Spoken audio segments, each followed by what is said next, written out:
For transgender people, the inescapable message is this: you are different, you are unworthy, you do not belong here. That is how many transgender people feel when they walk into or out of public restrooms as heads turn and countless people stare.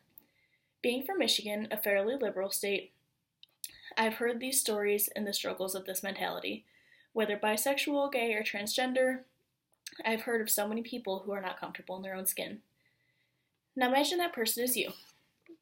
While most Americans have no question about which sign to walk toward, there are also countless citizens that may have the body of one, but feel like they have the mind or heart of another.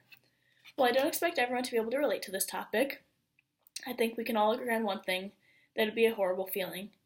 We've all felt like we don't belong at some point or have been left out, and we can at least relate on that level.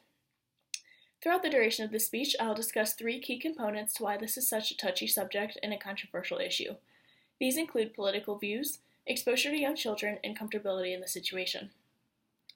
As many would agree, political views are very personal and vary from state to state and person to person. As a general rule, some parts of the states tend to lean toward Democratic, while others go Republican. This difference is where much of the debate stems from. Especially in conservative states where people tend to be Republican, it's very common for people to disagree with sharing a bathroom with a transgender person. An article called Religiously Based Refusals to Serve Gay, Lesbian People states that most Republicans favor requiring transgender people to use bathrooms that correspond to their sex at birth, while fewer than 4 in 10 independents and Democrats agree. Believe it or not, a lot of times political views go hand in hand with religious ones. Nowadays, sex can be determined in a various number of ways, ranging from sexual orientation to personal identification. An article by the Pew Research Center states that most Christians say that whether someone is a man or a woman is determined by their sex at birth.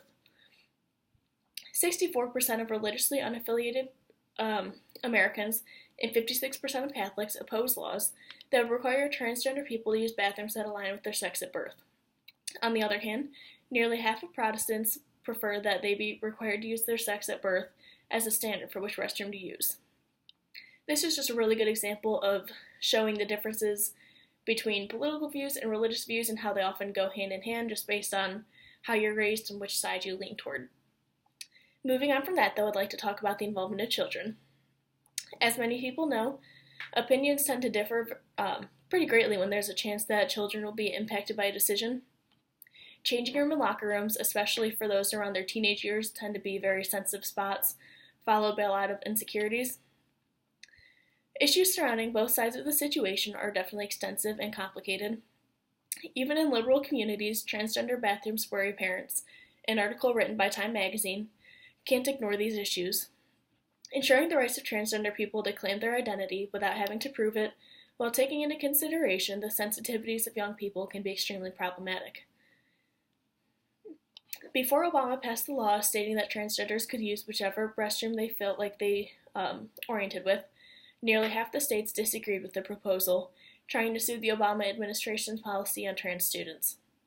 They argue that allowing trans students to use restrooms and locker rooms of their choice may violate other students' privacy. This is a whole nother battle of its own, but that gray area between protecting rights and protecting privacy is a big controversy as well. But moving on from that, I'd like to talk about comfortability. Last but not least, a touchy part of the controversy, which is just how comfortable you are in the situation. Not everyone's okay with sharing bathrooms with someone who potentially has different body parts from them, which is totally understandable and completely okay. The issue of getting changed in front of those who appear different than the rest of us is a new situation and one that many of us haven't had to deal with before. But think of it this way. How would you feel if you walked into a bathroom and found someone of the opposite gender in there? Many of us would be alarmed, probably pretty scared, really uncomfortable, especially as we've grown to expect the exact opposite. Another topic that arises and goes along with being comfortable in these instances is feeling safe. Many parents and citizens feel like there's an increased likelihood of sexual harassment in these situations if transgenders are allowed in our bathrooms. But as stated in an article by CNN, prosecutors, law enforcement agencies, and state human rights commissions have consistently denied that there's any correlation between policies and a spike in assaults. In fact, Maine, which has had gender identity protections for over 11 years now, said that the Human Rights Commission was unaware of a single incident that was correlated between sexual harassment and transgender bathrooms.